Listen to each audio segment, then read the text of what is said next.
up, y'all? Today we are going to be doing a shop tour. I'll be showing you all the tools in my shop, so hope you enjoy. So this is my Cole IRONWORKS 16 plus ton press. So it's plus because it's 220 voltage, and this thing can move some steel. It may only be 16 tons, but it moves steel like crazy because it's got that extra speed, that 220 voltage in it. And then over here we got this really reliable, recommended CHILIFORGE.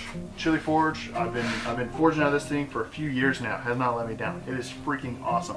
Gets up to forge welding temps, no problem. They've got great customer service.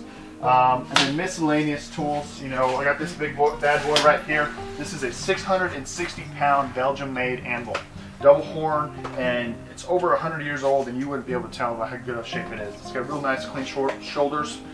Just a really solid anvil. Then other miscellaneous blacksmithing related tools. Over here we have the Clay Spencer design Raymond Handmade 55-pound tire hammer. This thing is a beast. It hits harder than those little giants. Even the 50-pound little giants, it hits even harder, and it's fast, and it's just a good tool. So we'll go inside the shop and show you some things.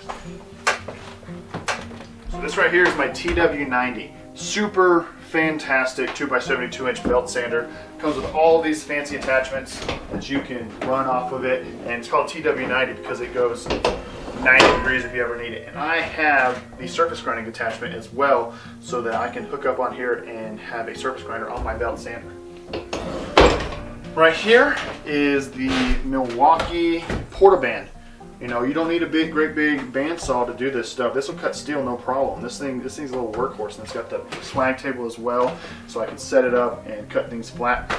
Moving over here, we got a couple little GRIZZLY grinders. These are where I started out on. This is actually my very first grinder that my wife bought me as a gift whenever I was first starting out. I still got it.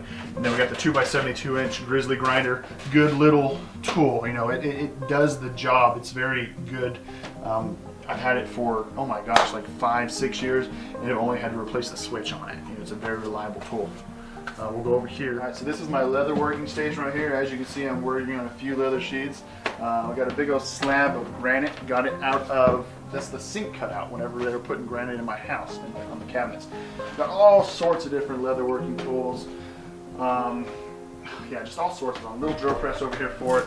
Right over here is my handle material. I've got all kinds of fancy different handle material, and I got several different reliable suppliers that I deal with. Anything from burls to mammoth tusk to, you know, you name it, I probably got it. So this right here is my Paragon kiln. I do my heat treating in this.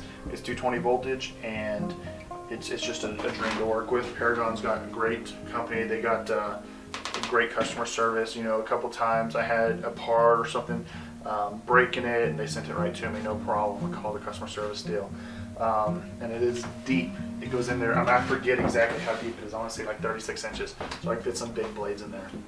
So this is my little GRIZZLY mill/drill. It's really good. I don't do a whole lot of milling, but for what I do, it's really good for it. It's a good solid tool. You